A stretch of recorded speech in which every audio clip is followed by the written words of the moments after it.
Support WrestleTalk! Be kind to each other in the comments. Exploding barbed wire deathmatch. Like the deathmatch part needs to be in that sentence.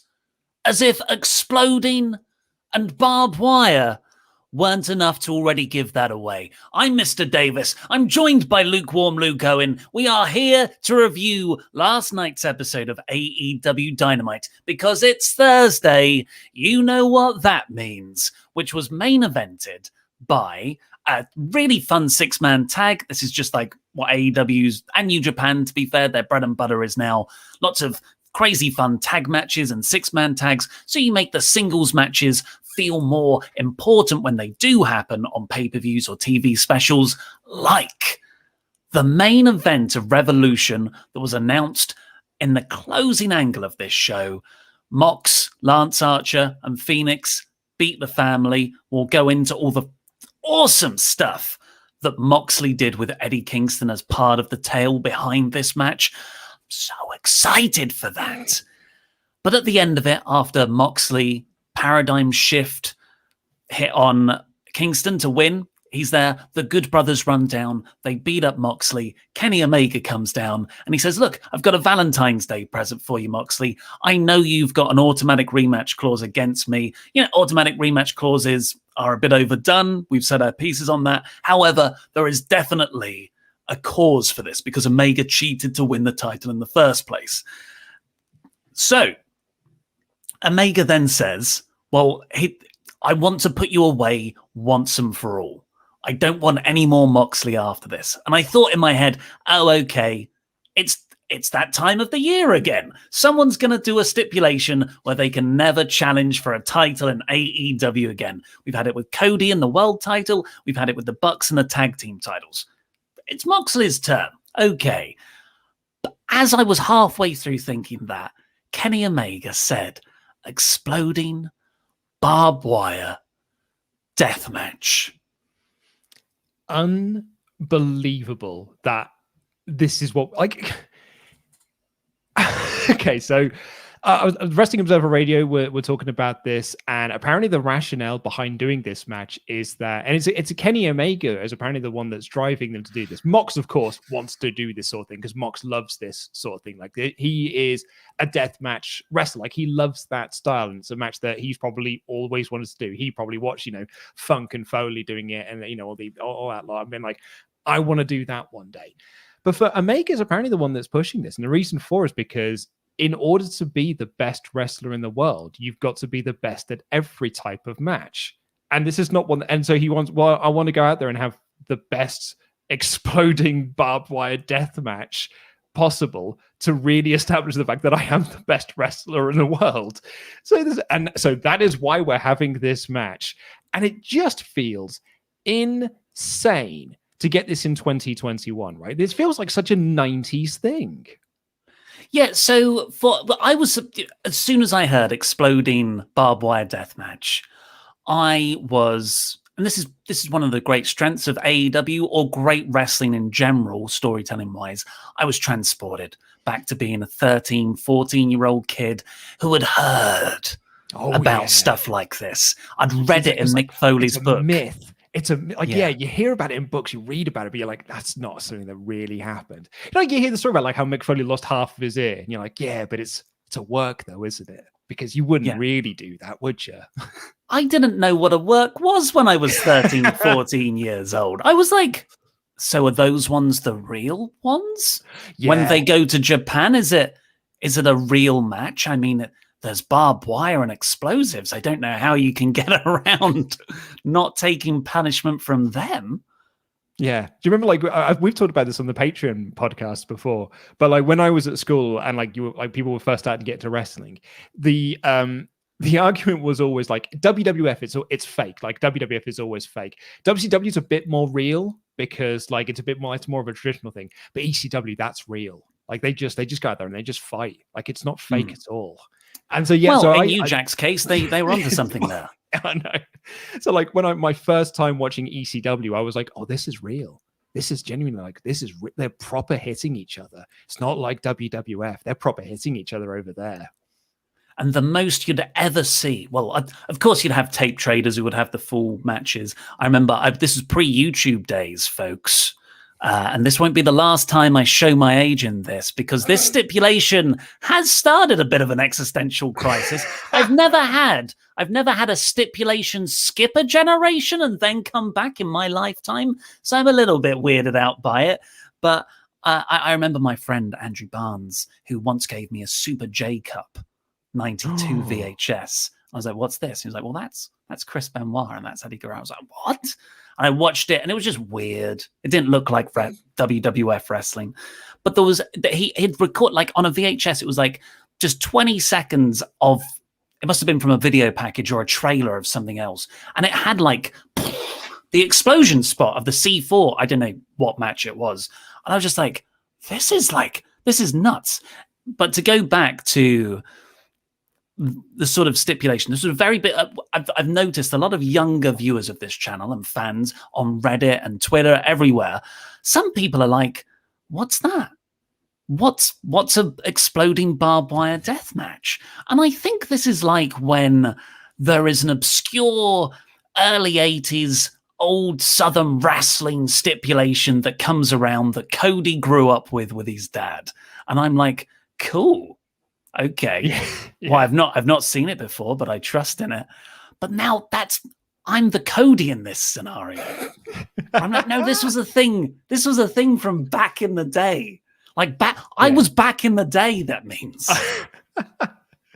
Like, I'm pretty sure like CZW have done some of this, right? Like, surely they must have done some C4. Yeah. Like, I've not really watched a lot of CZW because it was like, I was a bit, and this is kind of sort of showing my age a little bit. I was like, it's not really ECW though, is it? It's just trying to be ECW. I was a young, dumb fan saying that sort of thing. So I'd imagine they must have done something along these lines before.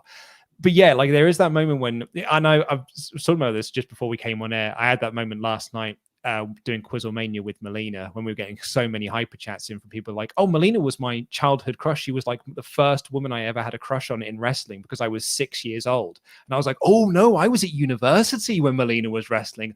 Oh dear, I'm very old. And now like with that and then this, I'm now starting to feel very much my age. So this does raise an interesting point. I am excited for the match. I think there is a lot of general buzz around this because it's an insane stipulation. And, you know, they've already had the unsanctioned match, which was one of the most violent matches ever done, really. That's in what Meltzer modern said. time, yeah. In modern times. So it's going to be divisive. It is a hugely controversial thing to do. Deathmatch wrestling is naturally divisive in the best of times. But now, you know, when there's so much thought, rightly so, on wrestler welfare, whether they should be doing crazy bits, concussions, how injuries ravage wrestlers' bodies throughout their careers and lives. Like, when I once reviewed ECW One Night Stand with Pete, and Pete did not live through the ECW era. And the stuff I loved, because I've got some kind of nostalgic connection to people getting hit very hard in their head with chairs, that's on me. I'm not a well-adjusted person, and I would argue most Attitude Era fans aren't. He was disgusted by it, and it took him out of the matches. It wasn't for him. Now, not all wrestling can be for... No, not all wrestling can be for everyone. And that is one of AEW's great strengths, in that they do put on a variety of different styles. But some styles can be so extreme, it can put off a section of your fan base. So, from a business perspective, what do you think? So I can see this going one of two ways. In terms of like the reaction to this, it'll either be... So the match that instantly I thought of with this was the electrified steel cage match that TNA did. Remember this? It was the Dudley Boys. I can't remember who they were facing off against, but it was the Dudley Boys, and it was someone else. Maybe it was LAX, the original version of LAX. And it was this cage match, and anytime they touched it, like the lights would like flicker and stuff, and they played the sound of this electricity, and it was proper goofy. Like the crowd booed it, and it did not come across well. So like that was the first match that I thought of, was just like, there was this, it's an old ass stipulation that we're trying to bring back into a modern day, but the modern day fans' sensibilities about wrestling have now changed, and they're looking at this sort of like 70s, 80s goofiness and are not impressed by it, so they're going to boo it. So that sort of thing could happen here, because this may end up being, because they'll have like the C4 explosions, but it's not going to be really like them landing on actual bits of C4. It's just going to be lots of stuff exploding and the barbed wire and things like that. Are modern day fans just going to look at that and be like, it's very goofy, and it's not really, I think it's actually a bit silly. I'd much rather just watch them have a technical wrestling match. And actually, it's in that sense, it sort of backfires on them a little bit. That's interesting that you've gone down the goofy path. Like people won't believe it because it's too much that way. I'm more concerned about just like the unsanctioned match put a lot of people off because it was too violent. Yeah, where some people are just really like, didn't like that match. Yeah, where some people are like, I don't want to see this kind of wrestling anymore. This sort of wrestling should remain in the past. It's unsafe. It makes me feel uncomfortable. Yeah, and we actually saw this again in TNA. Remember when Abyss and Sabu had the barbed wire rope match? Yeah. And like and just like Abyss now still has like all those scars, because he has this like tribal like tattoo. It's a very like mid-noughties tattoo that he's got on his arm. And that tattoo was just like, pure black. You look at it now, it is carved to all hell, and that is from that Sabu match. And I remember when that match happened, there was a portion of the fans that were just like, "Oh yeah, it's ECW again. This is great." But there were people, and this is like mid to late 2000s, that were like, "That's a bit in the past. Like that's something we should have left back then." And I really don't like to see wrestlers do this anymore. We're now like 10 plus years later from that. So I hadn't actually even considered the idea that this might just be one step too far for some people who may not be into Moxley and Omega as it currently stands anyway. And this will actually just push them further away from getting into them as wrestlers. I must argue and point out that I'm very much into it. I also think, I'm well in, yeah. I'll also say from a character standpoint, from a storyline standpoint, makes total sense. To go from that unsanctioned match to go to the straight in-ring wrestling match, and now just Omega wants to put him away. To me, this seems like a way to write Moxley off TV for a long time. Which, he is going to be taking some time off to, tend to Renee and the birth of their child. Is it as a bit early for them to do it? I mean, Seth was like right up until The Wire, he was still within WWE. I guess it depends, it's wrestler to wrestler, isn't it? It's person to person on how much time you want to take off. But you're right, this does feel like the sort of thing that could write him off TV for a fair amount of time. It should do. Like if he loses a barbed wire exploding death match, you should be off TV for a while. And why not lean into it if you're going to take time off anyway? Also, we didn't actually say what a barbed wire exploding death match is, because it almost sounds like SEO speak. Where it's not an actual sentence. It's just keywords with no connecting words. Sort of like, most modern pornography titles are named this way. Back in the day, it used to be all about puns. Yeah. And now it's just like, it is everything you need to know to make you click this title. Stepmother, big, whatever the trends are these days. I don't know. Ollie has never. You've never watched porn in your life, have you? What is a porn? What is a porn? I mean, I'm not sure either. They replace the ropes. This is the match, not what pornography is. They replace the ropes with barbed wire. So that sucks if you take an Irish whip into them. And the corners have sort of two long wooden boards on them, also wrapped in barbed wire, with C4 explosives on. Now, I read an interview, I've read this before, but I read it again today, where Mick Foley as Cactus Jack and Terry Funk had a very famous match of these. I think FMW, was it? FMW, yeah. We've actually got the DVD of it in our office. We do, yes. We did. It was sent to us by a fan. But during rehearsal, they had 4 C4 bits, so you can sort of like, someone can time the explosion. So someone goes into it, someone presses a button, kaboom. Terry Funk thought 4 didn't look spectacular enough. So they put 6. They put 6 on there. And it's just like, it's just a flash of bright light. That's what it is. So when you get thrown into it, so it's quite tense. You don't want to be whipped into the ropes. You don't want to be whipped into the corners. It's a lot of centralized stuff. It's a stipulation that if it was done last year this time, through to about July, I'd have been like, oh, okay, cool. It's going to be a cinematic match. Yeah. But now I just assume they're going to do it as a shoot. I would think so as well. I feel like cinematic matches are now, they almost feel passe now. If you did one, because now you've got like the Thunderdome and you've got like with the AEW, they've got fans in attendance. To do a cinematic match now would almost feel like it's not the right course. Yeah, I totally think this is just going to be a regular match. Well, not a regular match, a match in front of fans, not pre-taped. Let's see what you guys think on the Omega chats. Remember, get your Omega chats into WrestleTalk.com/support. We'll read out every single one of them before the end of the show. Leon Quash. I'm very curious to see this because I've been checking out the chats. Some people in the chat are dead against this match.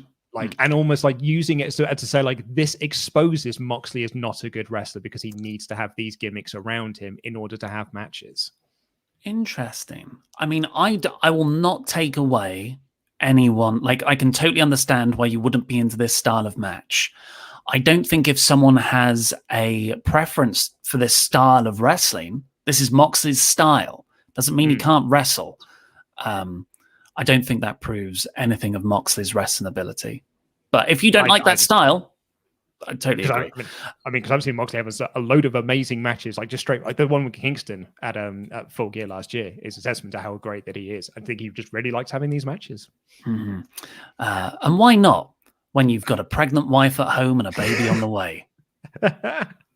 Leon Quashi, we thought the Forbidden Door was open to New Japan, but instead it was to deathmatch icons, FMW and IWA instead. Is this where Luther is so prominent these weeks? AEW seem to do their hardcore matches well, so I'm looking forward to it. That's a good point, actually. They have done their hardcore. I know a lot of people didn't like the unsanctioned match at last year's. Was it Revolution last year? Full Gear 2019. 2019, bloody hell, it feels so long ago now. But I know some people, and we actually, the title of that was did AEW go too far? And we actually split the audience on that because there were a load of people that said yes, and a lot of people that said no, you pussies, they didn't go far enough. So, Kevin, next week we'll have a segment where Kenny is in the bathroom and Alex Marvez will come out of nowhere and say, "Sorry, Kenny, but I have a question about Moxley. Marvez and Kenny's interactions are really funny." I like the one at the school this week. I thought that was really good. Yeah. So the idea is Marvez just shows up anywhere to interview Kenny, like this hanger-on. Mika Pellegrini. So Mox and Omega's unsanctioned match got AEW in some hot water with the Maryland Athletic Commission. They were ultimately fined $10,000. That's true, by the way, folks. Does this mean Florida is okay with this level of brutality and violence? Is this Kenny trying to redeem his loss? I think it probably is going. I mean, I'd put some hard money on that Kenny is retaining here because I don't think it's the time to put the title back on. It's certainly not the time to take the belt off of Kenny, and it's not the time to put the belt back onto Moxley. So I think this is it's probably Kenny getting that win back in a way. Yeah, and what a great way to do it on Moxley's home turf. But this is, if they do lean into Omega's history and DDT. He's got his own crazy backstory to exploit as well. And in terms of Florida, JJ points out, it's Florida. Of course, they're okay with it. Oh, you want exploding barbed wire? Sure. We've got some of that. Nate S, an exploding barbed wire death match for the AEW title. Well, stuff my hole. Get it over, Nate. Well done. Mitchell Johnson. Good day, gents. Love the feud between Moxley and Omega and pumped for Revolution. However, I do have concern that a match so violent could diminish the value of later blood feud violent payoffs to storylines. What do you all think? Jam that jam. That's an interesting point, yeah, because if you've got something that is just oh my God, this is a proper blood feud, and they don't have this sort of match, are some people being like, well, why didn't they have another one of those matches again? Yeah, I think I'm not concerned about that. I think the 2-year-long feud between Moxley and Omega has kind of earned something of this level. Mitchell Johnson again. Hey, lads, super excited for this match. However, I am concerned. Oh, that's the same Super Chat or Omega Chat. You put it in twice, but thank you. I'm gonna say, yeah, it's the same stuff. D247, did you hear JR call it the WWE Championship before the Kenny segment? I actually didn't hear it at all. It was only until I saw everyone talking about it online. My favorite reaction to this, though, apart from Drew's, was Jack the Jobber, who said, in fairness to JR, I kept saying I'm Jack from What Culture for the first 6 months after leaving and doing Cultaholic videos. Just a slip of the tongue. You know, JR retweeted being like, heat of the moment, heat of the match. I just slip of the tongue. Well, it wasn't the heat of the match, was it? He was doing a transition segment to a backstage clip. But it is, you know, JR makes a lot of mistakes, but he's a legend. We love him. But, you know, maybe soon when we're saying, I'm Mr. Davis, you're Lukewarm Luke Owen from WrestleTalk, that'll be outdated too. Tell them why, Luke. Because we are switching channels on all of this. We are moving all of the podcast content, which we have been for the last 3 weeks, for the super content shakeup. All of the WrestleTalk podcast content. So that's mine and Ollie's reviews of Raw, AEW, Andy and Pete's review of SmackDown, the magazine show I do with Denise. All of our pay-per-view reviews, live reactions, predictions are all heading over to the WrestleTalk podcast channel. Currently, just under half of you, actually around about half of you, are over on the new channel, while the other half of you are still on the main WrestleTalk channel. Next week, the AEW review will not be on the main WrestleTalk channel. It will be over at the WrestleTalk podcast channel. Our beautiful, wonderful moderators are putting the link into the chat right now, so you can head on over there. It's the exact same stream. That's why we're dual streaming these, to get you used to the big move. So come and join us over on WrestleTalk Podcast. It's going to be a lot of fun, and it's basically as a way to make sure that you are being served the content that you want to see. Not everyone wants to see the podcast. They just want to see the news. Some people don't want to see the news. They just want to see the podcast. And because we've got both of them on the same channel, they don't get recommended, and YouTube doesn't really know what to do with them. So we're diversifying that. And same with the list. The list going to PFK. So yeah, it's a fun move, and it's to better your viewing experience. Cool. Well, you go and do that now, everyone. Tell us that you're in the WrestleTalk podcast bit while we go through the Dynamite play-by-play. Opened with Hangman Page and Matt Hardy tagging together to take on Hybrid 2. Really fun opener. Hybrid 2 are just incredible to watch. But Matt Hardy kept sort of tagging himself in to get the win. There was a bit of miscommunication, but in the end, Matt Hardy got the win off of Hangman Page's buckshot lariat. And after that, we get the follow-up angle for the contract signing the previous week, where Matt Hardy's gloating and he's like, aha, well, you signed that contract. That means I'm going to get 30% of all of your earnings for Q1, which is quite a fun financial figures phrase to use. Not for the year so far, specifically Q1. And Hangman Page, the brilliant thing about this is that we are all in it with Hangman Page together. It's not a case of, Page is the dumbass babyface. He's been tricked by Matt Hardy. We all know that he's already tricked Hardy himself. So we're enjoying Hardy make more of a heel buffoon of himself. So Page just then says, well, I think you might want to read that contract again. Turns out it's for a match at Revolution, where if Page wins, he gets all of Matt's money from this year.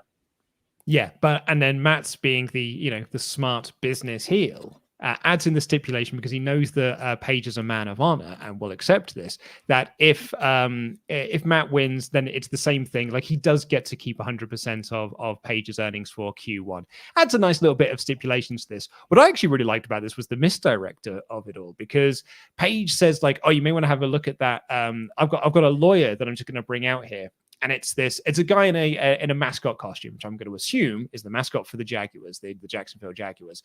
And he comes down to the ring. They hand over the contract, so the Page can kind of like, baby face, being like, ha ha ha, I got you. But I don't know how they managed. Like, Matt's, it was Isaiah Cassidy most likely. He was underneath the mascot suit this entire time to beat up Page, and then Matt just grabs the microphone and just goes, I'll pay you guys $700 to kick the crap out of Matt and Page. And TH2 are like, okay. So they dive into the ring and beat them up as well before Dark Order come down to make the save.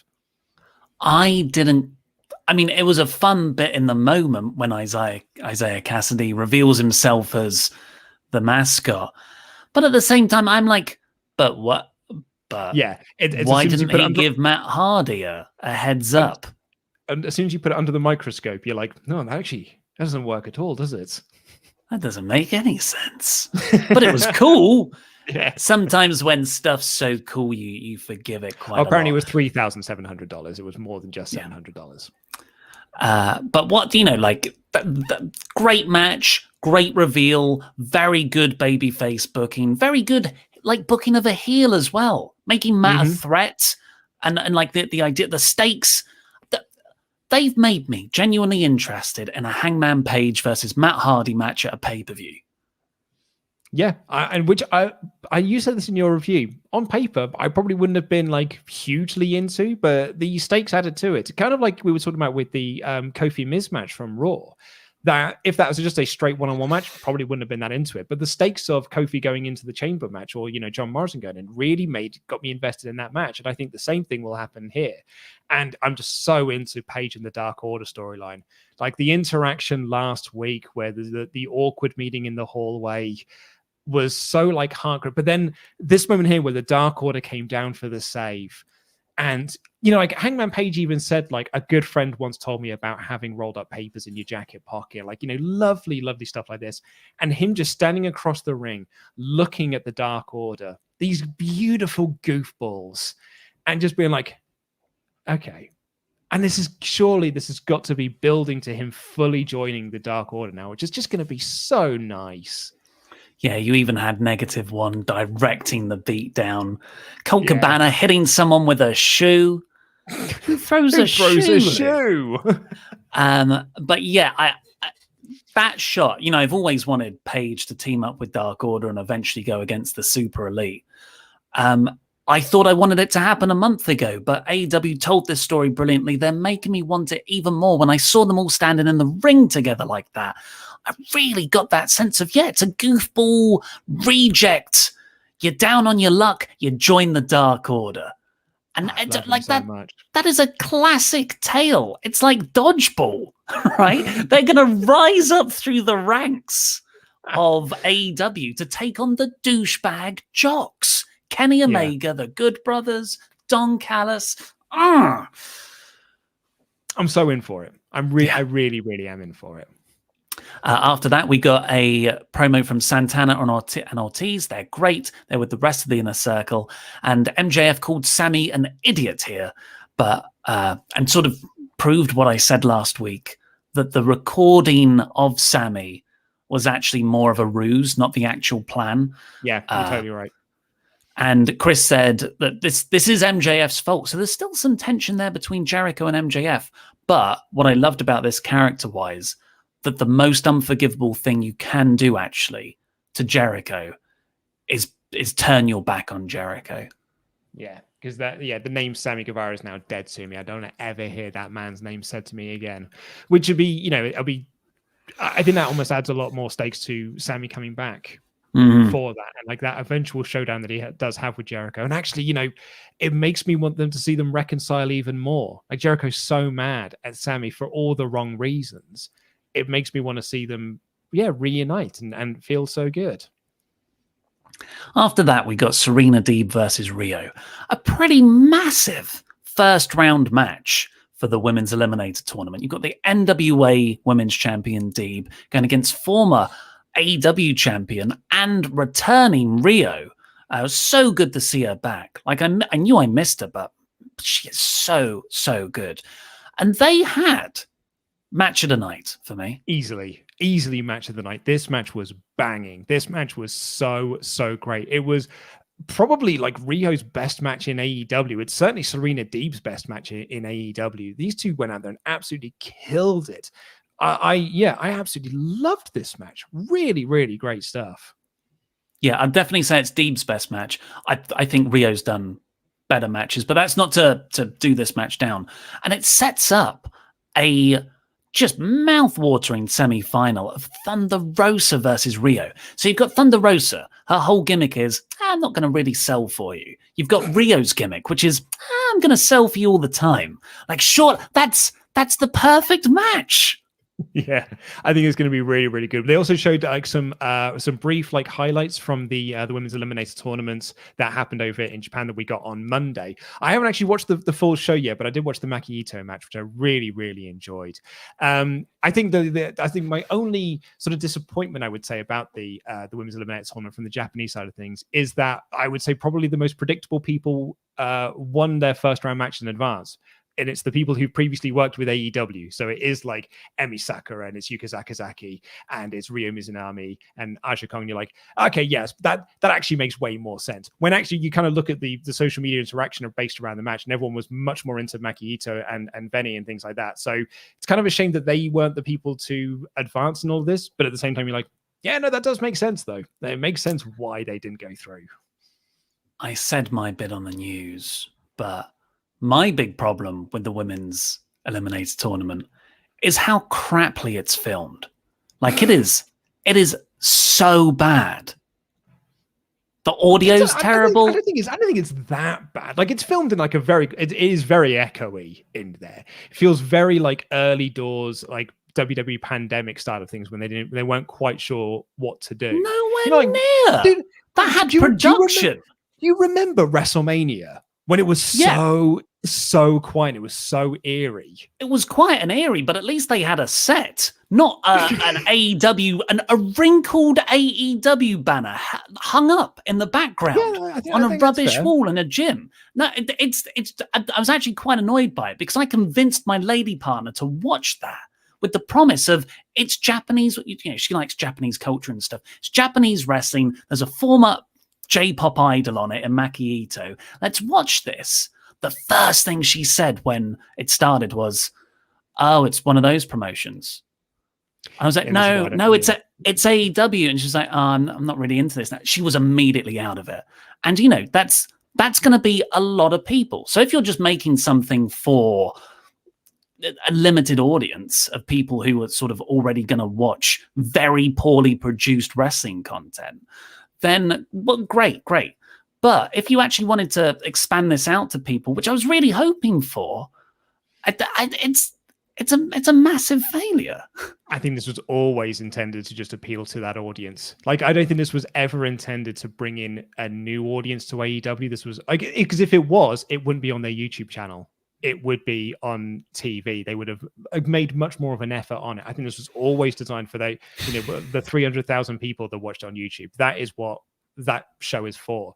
Actually, I think it's a real shame that like two of the matches from the US side of things are also happening on the YouTube show, which is what they announced. Like it's not so the Taya Conti versus, I can't remember who it is now. It's Taya Conti versus Nyla Rose. Is she Nyla Rose? Yeah, and it's Anna Jay versus Britt Baker. Those are both on the YouTube channel. And it's just like I just feel like sometimes it doesn't add prestige to this tournament. And what sucks about this, and what kind of frustrates me the most about this, is this match was so good. And the Maki Ito match was really, really good. Like if you can get past the production values, it was a really, really great match.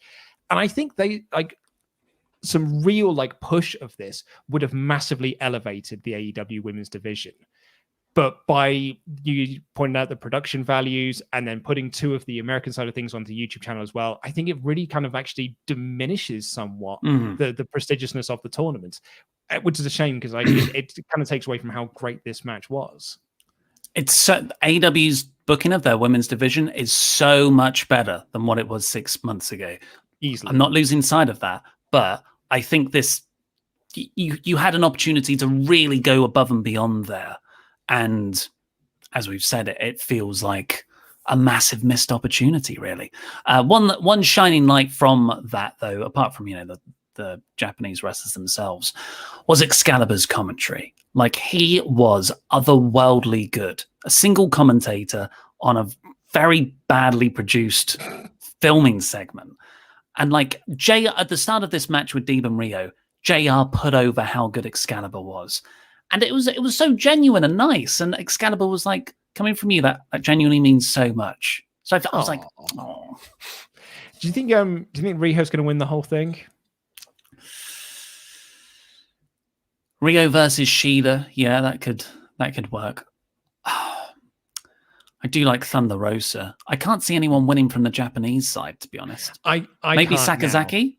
Yeah, maybe Yuka Sakazaki, or like, because they've already done. I mean, Emi Sakura had her show when they had Riho on top, and I think like if it depends on how much Kenny's pushing this, I guess to push the talent that he really likes. But I kind of like Riho is the person at the moment that is because she's the returning former champion within this. I feel like this might be her tournament to win. But I'm either thinking it's her or Britt Baker. Yeah, I was going to say Britt. Britt's probably the actual best choice in terms of a heel champion who can really yuck it up at the top of the division. Britt losing and then saying it's a conspiracy. She's being conspired against. That's why she didn't win. But very good for Deeb and Rio match of the night. Mm-hmm. We got a vignette of Shaq training Jade Cargill how to play basketball. This was weird. I'm sure it will benefit them in the wrestling match. Like if you can dunk a basket, you can do a wrestle. Like that's if you the can training dodge method. a wrench. That's the tactic he's going for. Two dodgeball references today. You love to see it. Shaq's face. He did this.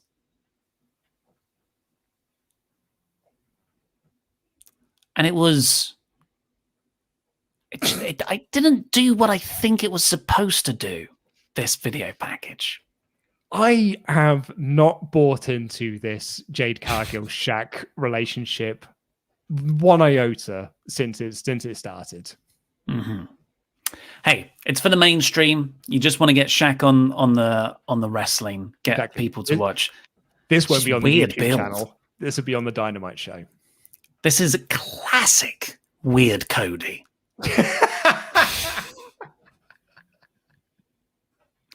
Cody's got the great stuff, like just the most incredible blood feud story, emotional moments you can have, but he's also got his weird side. Yeah, I feel like this is on that bit. We got a squash match for Orange Cassidy after that, taking on Luther. Just sort of power bombed him off the apron, was it? Power bombed Luther off the apron. Superman punch to win. Yeah, there's some stuff with Trent and Serpentico. Yeah, it was decent stuff. I liked this in that it felt like a new direction for Orange Cassidy. Mm-hmm. Oh, yeah. Well, yeah. I feel like he's done... I know he has done something with the Miro feud, but it feels like he has done nothing since Jericho. Well, yeah, and we said this when they were doing the Jericho-Cassidy feud, especially because, Cassidy won that feud. But really, it felt like Jericho was the one that came out of this with the storylines, and Cassidy just went to doing absolutely nothing out the back of it. Had a couple of TNT title matches, and that was it. But I must say, after 2 months of us saying we've had the same segment over and over again, Team Taz and Sting did something different. There are a few men down because of travel issues and the crazy weather the United States is having. But Taz, Brian Cage, and Hook were all out there. Sting came out to challenge them.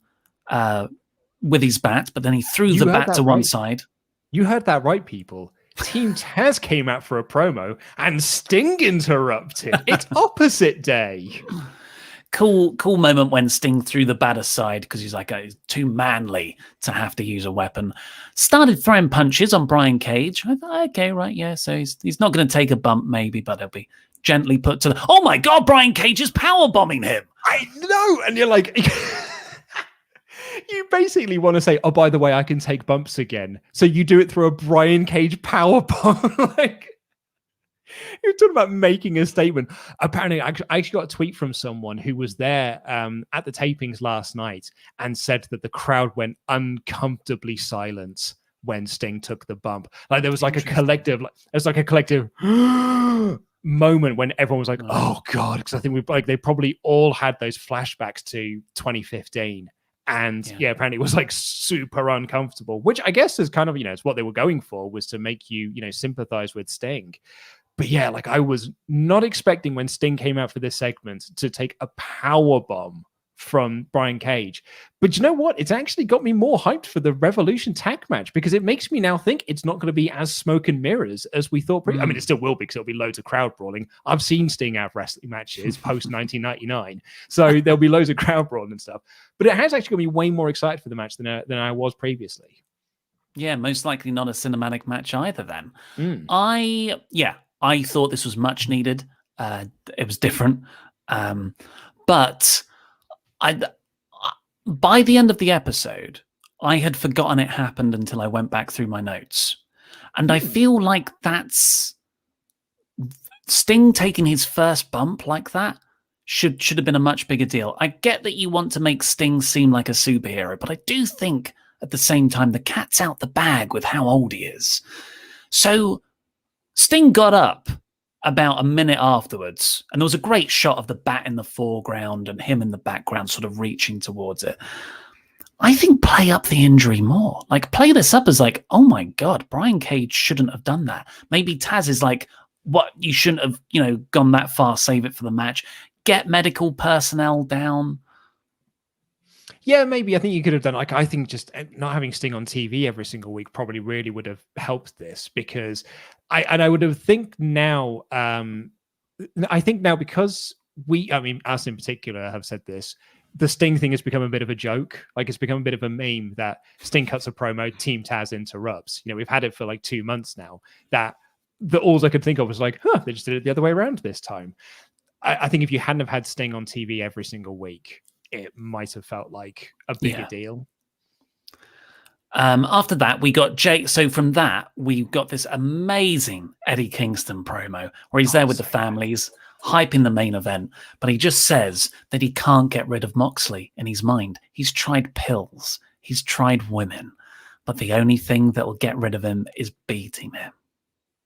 Kingston's promos, dude, so great. I actually love, like, they made the point that this was a match that Kingston demanded because he's got issues with all three of them. Lance Archer's like, yeah, you beat me in a lumberjack match, but I don't forget that. Phoenix, I didn't want you in the group. I wanted your brother, but you made him turn on me. And then the Moxley thing as well. Just really, really great stuff to hype up the main events. And yeah, we'll come back to what that could mean for him and Moxley a bit later. JR introduced Kenny as the WWE champion, and then it went into this really, really good skit from earlier in the day. Kenny is at a school and he's reading a story to a group of school children. They're on the, they're on the ground. It's kind of like that old, the George Bush thing when he's told about 9/11. It's that sort of thing. And he's like, yeah, I've got time to tell a story. And it's the Young Bucks' autobiography. And he chooses not a section about how good the Young Bucks are, about how good he drastically improved the business with his match against Jericho at Wrestle Kingdom. And he says, drastically, kids. Does anyone know what that means? And I'm like, no. It's like, it means a lot. Like a lot. I absolutely love, because he was like, does anyone know who the Young Bucks are and all this sort of stuff? And then like someone said, do they love each other? And it's like, I mean, look at the photo, because like the joke of the photo is that it looks like they're looking at each other's dicks.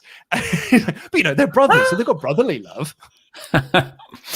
We also had Marvez at the start trying to interview Kenny, and Don's like, what the hell are you doing, man? This isn't the time. He's in a school. So that was funny too. And at the end of it, Kenny walks over to, I guess, maybe a new character as part of his act. It was this woman. I haven't seen her before.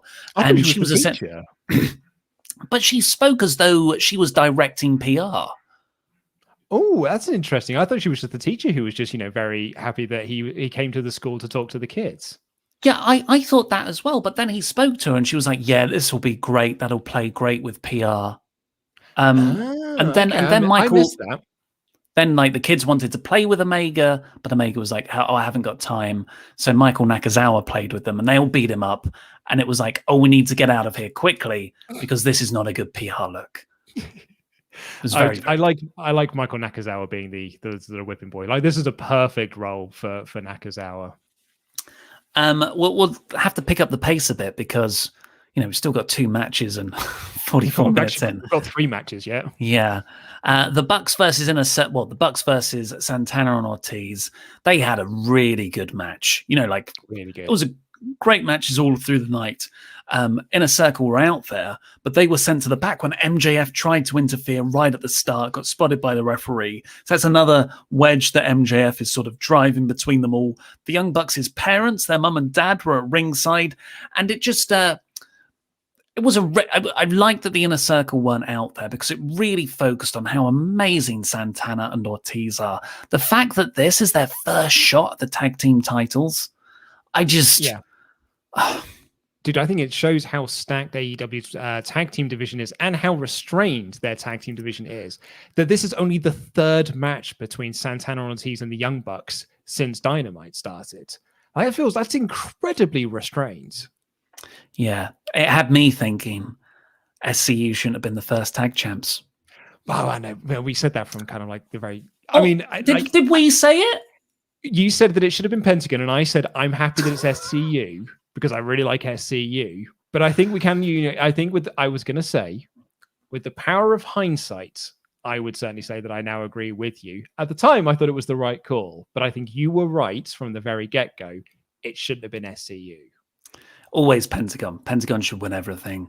But it was a great match. There were a few great spots. I love Santana getting out the way of the BTE trigger, and they both clock knees. But ultimately, they took out Matt by powerbombing him over the barricade. Ortiz goes to get back in the ring. They've isolated Nick Jackson. He gets a little bit cocky, chants the best, and he gets in and he gets rolled up. Yeah, I really loved the street sweeper near fall. Like, it was so close. What an amazing near fall that was. This was a great match, as you would expect from these two. Really, really great match.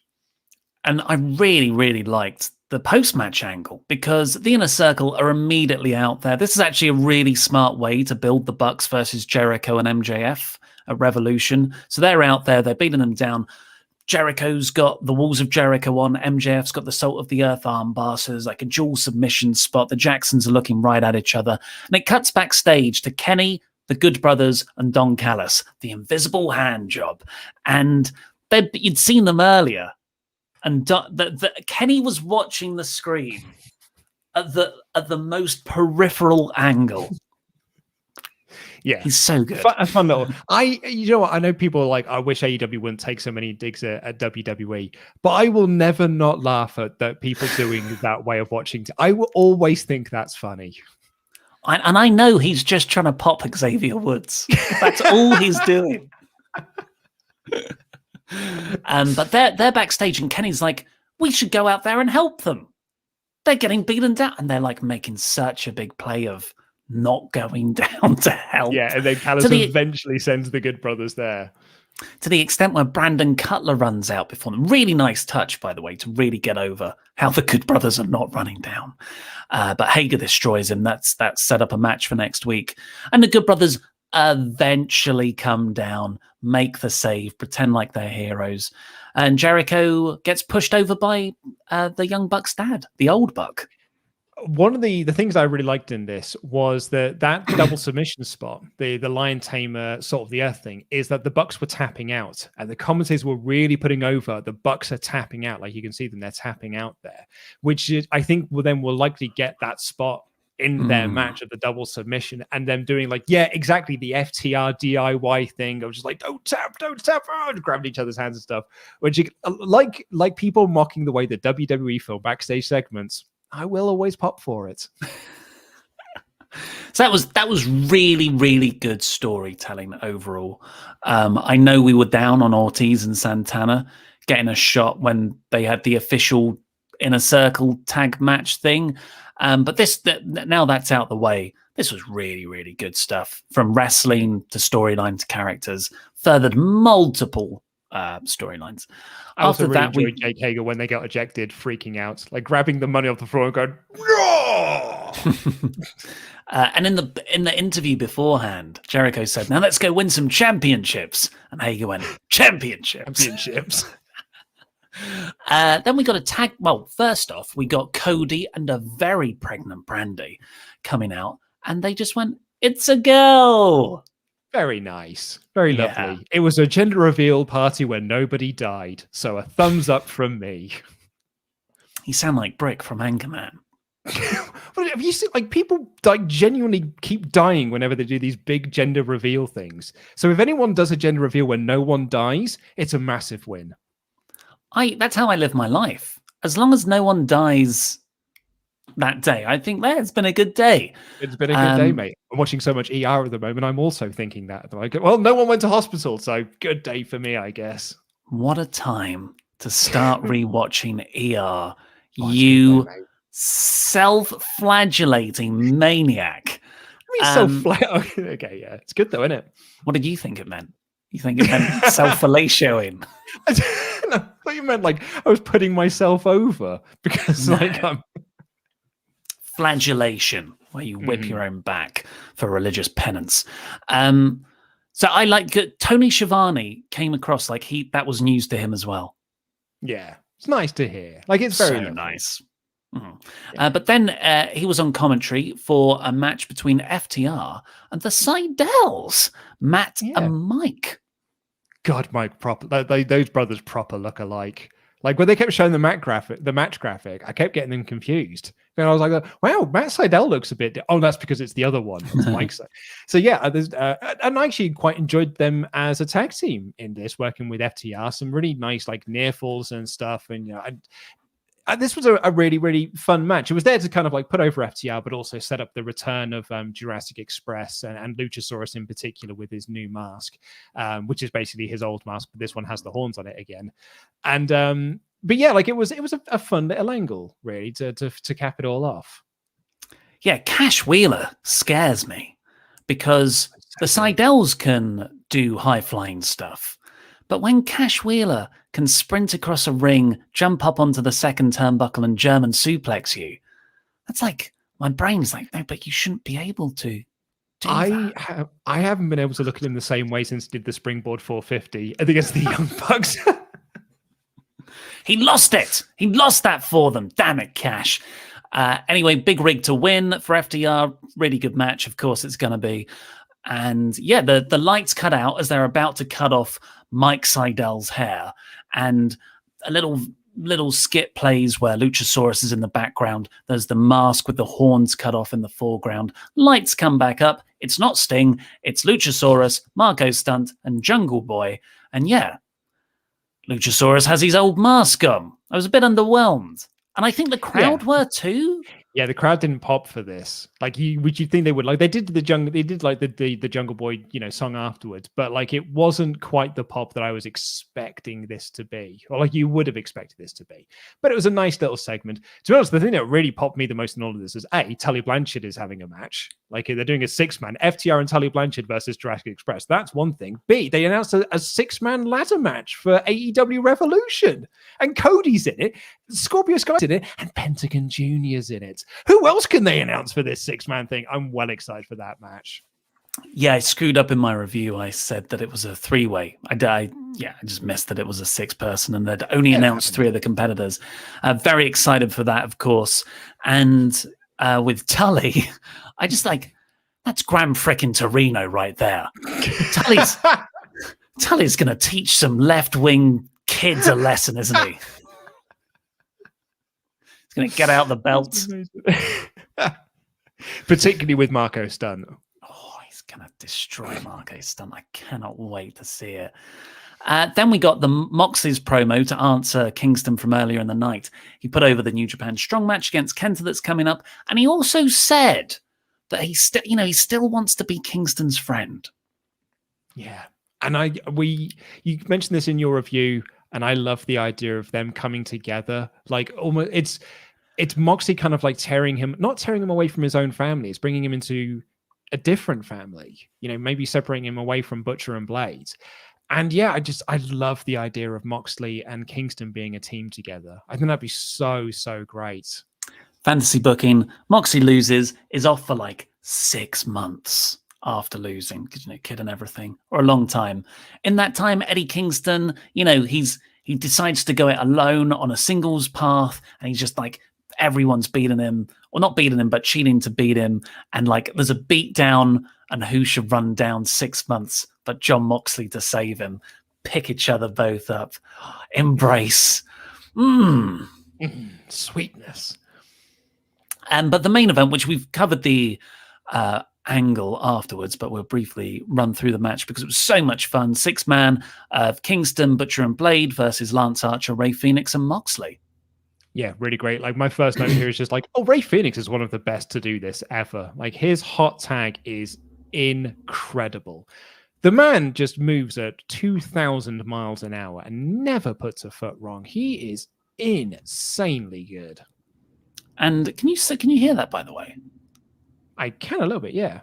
A helicopter goes over my house every day at this time, and it makes the window frames rattle. How low is it flying? I'm scared. I mean, I'm scared of helicopters. We were talking about some Quizlemania last night. ER made me scared of helicopters. Yeah, Ray Phoenix is amazing. Lance Archer's amazing. I loved how they all came out as Mox's gang. Yeah. But Phoenix has got the charisma too. I always thought, he's just the high spots guy. Pentagon's the charisma guy. Phoenix is just as charismatic. I love him. His mask was awesome as well. He had a new mask on, like a big dragon thing. But yeah, really good, really fun spots. And there's a quadruple down. And Moxley is on the corner, and so's Kingston. And they are both just like staring at each other like, are we going to fight? And they're just waiting for me that tag. Oh my God, this is easily my favorite moment of the match. It was shot so brilliantly as well. Like a camera focused on Moxley is just staring across. And in fact, camera focuses on Kingston doing the exact same thing. They just instantly go in for it, head to head, nose to nose, then just start beating the hell out of each other. And John Moxley getting ready for New Japan by no-selling Kingston's finish so he can hit the paradigm shift. Loved that as a finish. So yeah, and then we had the angle that we've already talked about with the exploding barbed wire death match. Overall, I thought this was a fantastic episode. I loved every second of it. It flew by. Sting took a bump. There was that crazy announcement at the end. The wrestling was fantastic. It's a 3 out of 5 show, folks, because this is an average show for AEW. I know, right? Like, it's weird to say. You're absolutely right. Like this, but like, they have got such a high standard of shows. And I mean, you're a filthy mark for saying that they're having a great run of form at the moment. But I completely agree with you. I just thought this was. I mean, I would give it a 4 out of 5 show because I thoroughly enjoyed it. But yeah, you're right. Like for me, this is what AEW week to week TV is. Just consistently lovely, great 2 hours of wrestling. We're going to go over regardless because we love AEW so much. We're coming up to 57 minutes now. So should I try and get on Disco Inferno's podcast again? What could we say right now that someone could clip out and send to him? Someone, yeah, because I think we got onto like Disco. So if you're not sure, if you're not know what we're on about, I'm keeping it 100. Disco Inferno. I think they got a message across that you said that AEW was on like it's the best run of form of a wrestling product, and Disco and Conan's response to that was, "Who's Ollie Davis?" And they're just British marks, and they're a bunch of marks, and the people who watch it are a bunch of marks as well. And it was very much a case of like, no, they enjoy wrestling. What marks? So I guess we need someone to like send them another email to say that we enjoyed the show again, so they can call us marks again. I've first off, I agree with everything Conan said. Who am I? And I am British. Exactly. So someone clip this out and send it to them. AEW is the best wrestling product ever. And what's something inflammatory that I can say? What does Conan Disco Inferno? Because it's not Conan that's the problem. It's Disco Inferno. Yeah. I love Conan. So like Conan's great. Respect him so much. But Disco Inferno, what would annoy him a lot? As a hot take. It's a hot... Well, man, are there any hot takes left about Disco Inferno outside of... He wasn't very good, though, was he? So I don't know. I kind of buried him on the Patreon podcast a little bit because I said that they tried to push him as a bit of a Steve Austin in TNA. Being like, everyone's got to have their Steve Austin moment. And I said, well, Disco Inferno doesn't get to have that because it's Disco Inferno. I think AEW is better than Disco Inferno. There, I said it. Yeah, there you go. Yeah, I agree. Before we get on to your Omega chats, remember to get them in at WrestleTalk.com/support. We'll read out every single one of them before the end of the show.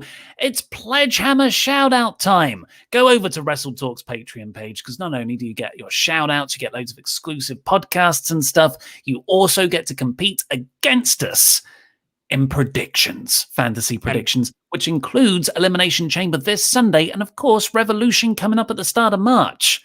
And as we said on yesterday's prediction stream, predictions are fun. And competing against us in predictions can only be even more fun. So head on over to WrestleTalk.com/Patreon. Get involved with Wrestle League. It's so fun. much fun. But thank you, Jonathan, the Headmaster Headman. There he is. Good guy. The Pim Particle, Terry Hankmer. Darn it, I messed that up. Probably better than Kyle, Philip O'Reilly. Not with that cell job, mate. Jordan Williams, a.k.a. Ollie's intern. Thank you. This is some kind of Patreon shout-out. Nate drops surname. There it is. The Snapdragon King, Rio Odonte. Woo! I'm Batty Man, Nathan Batty. I'm sure you are, sir. Luke's favorite director, Christopher Nolan. Wow! He's a Patreon for us. I'll see you later, Laver. Yeah, see you later. Oh, no. Do you want to do this next one? Because I can never get it right. Viernes el decimotres Sororo, Jason Gutierrez. Oh, I like the pronunciation at the end there. I'll do the last two. Living in the Past, Kieran Pryor. And rounding things off for this Hall of Fame induction, always shining, Garrett Albright. Thank you all so much. Right, let's do the go home with our Omega chats. NS Ogra. I am looking forward to seeing how they bring the exploding barbed wire match up to date. I am old, though. Yeah, and that's what we were talking about, wasn't it? It's just like, how do you make it work in 2021 when people's tastes have drastically changed from the 80s and 90s? Chuck Cassis. Greeting, gents. As a 21-year-old guy who grew up with SmackDown vs. Raw games where you could beat the holy hell out of people in hardcore matches, I love the idea for an exploding barbed wire death match. Hopefully they don't get too hurt in real life, but it'll look badass. See, that's the difference there, Chuck, and this is why you are a better person than we are. Because at 21, when we would have seen a barbed wire death match, our thoughts was, well, I hope they got hurt. Because if they got hurt, that means it was real. Whereas you're a caring person. Whereas you look at that and be like, well, I don't want them to hurt themselves. And that's the right attitude to take. It's society's fault, not ours. Yeah. James Hanley. Careful, Ollie. I heard a legend that if you say New Jack's name 3 times in a row while on YouTube, that he appears and faces you in a scaffold match. Jeez, that's the worst nightmare possible. Abortion Reborn. The Kenny skit was so Veepish. Very good comparison. Brilliant show. Knack even did a Gary for Kenny. Loved it. You're totally right. That is exactly what they were sort of paying homage to. New Punk Rants. When Kingston hit Moxley at the end and Mox no-sold, I was reminded of the 2 Pikachus fighting in the Pokemon movie. Exploding barbed wire deathmatch popped me. Sting getting powerbombed popped me. AEW is just the best. Hashtag bring back the juice. We're still going with this. Nice. Myron Speed says, I need to stop cutting onions in Hangman Page segments. I had a good friend once who told me, always keeping an extra set of papers rolled up in your jacket. That eventual Omega Page title match is going to end me. I'm so invested in his character. Totally agree. Yeah. Yashavasi, brilliant contrast how Hangman has friends come to rescue him, but the Bucks don't. It feels like a deliberate fold in the grand tapestry that is this story. That is such a great point. On the same, I totally didn't pick up on that, but you're absolutely right. Beautiful. They did have Cutler, but yeah. It's Brandon Cutler. Josh D. Dominics, and he looks like me. Josh D. Dominics, just to clear up the mascot bit, earlier in the day, Matt Hardy tweeted, I'm aware, obviously referencing to now knowing of the contract switch and just playing dumb in the ring until Hangman agreed to change the match rules slightly and then jumped him. So it's something we missed on Twitter, I see. Okay. Cool. That's good. Well done. That clears things up, yeah. Do you want me to tag in? Luke I'll tag you over. I love the women's tournament match, but they immediately took the wind out of the sails by announcing that the rest of the first round matches are coming to YouTube on Monday. Put them on TV. Why should I take it seriously if they don't? Yeah, we totally agree. Leon Quashi, that Deeb Rio match, I was a little disappointed with the rest of the first round being on YouTube, but if they are given the time and enthusiasm of that match, I don't mind at all. Deeb has been a magnificent capture for AEW, perfect player coach. Yeah, Deeb's been really good, actually. He's been a bit of a roll as of late. Shall I hot tag again? Go for it. The Jam won Ryan B. Jam. Ollie, pretty sure the ladder is a 6-man, not a triple threat, with only Cody, Sky, and Penta being announced, which makes me hopeful the other people from other companies may be joining in. Be nice to see someone like Ace Austin from Impact being in the match. It's a very good point. Yeah, really good idea. Good Dharma, 3 out of 5. 3 out of 5. A Big Money Davis trying to raise his cut from TK. I just, Paul slipped me some money at TakeOver. Kevin said, remember when you said someone has to tell Eddie Kingston that wrestling isn't real? After recently discovering his tired of making stars promo on Ilya Dragunov at Progress, I'm pretty sure someone tried to tell him that, and he got beat up afterwards. Yeah, I believe that.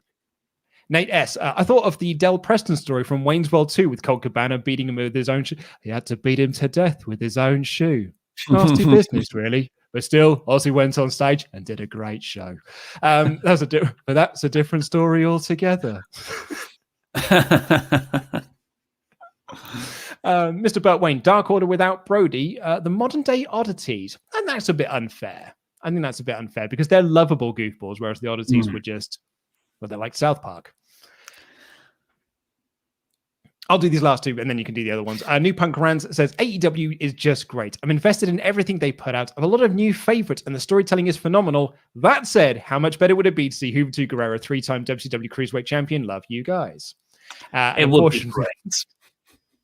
An Abortion Reborn says, I don't care about copying WWE, but with the pool of inter-promo wrestlers, me wants an AEW Royal Rumble.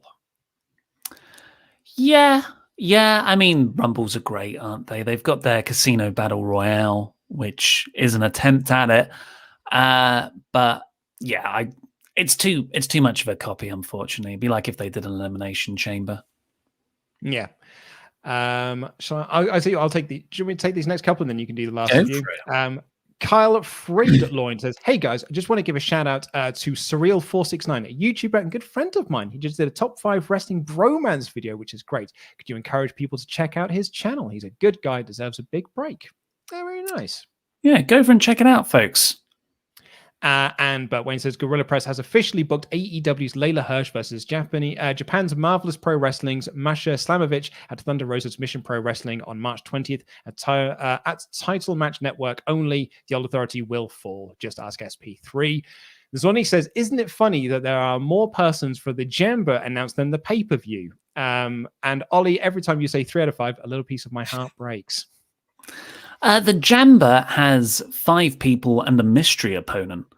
I think what they're saying there is that there are more people in the chamber than there are announced for matches on the show. Yeah. Well, I mean, we left it to the last minute. we booked it on the Wednesday. Jericho X Titan, thank you for making amazing content. And I've been a Patreon for several months because of it. Today is my birthday, and I've turned 22, though having a birthday during COVID is odd. Happy birthday, Jericho X Titan. Birthday, mate. Caleb Maldonado. Hey lads, quick. Both of you do your best Blue Chew advert. Also, what if at WrestleMania we get Drew versus Kenny? I know unlikely, but never say never, right? All hail King Davis. Peen that peen. You go to Fightful.com for peen that peen. Yeah. If you want to peen your peen. I don't think we'll get Drew versus Kenny in 2 months' time. Maybe a future WrestleMania. Never say never on that. The Adnap 2, Disco Inferno couldn't get on the first Jericho cruise because he didn't have a passport, despite Jericho inviting him a year in advance. That should annoy him. Well, I think AEW's better than Disco Inferno's passport application.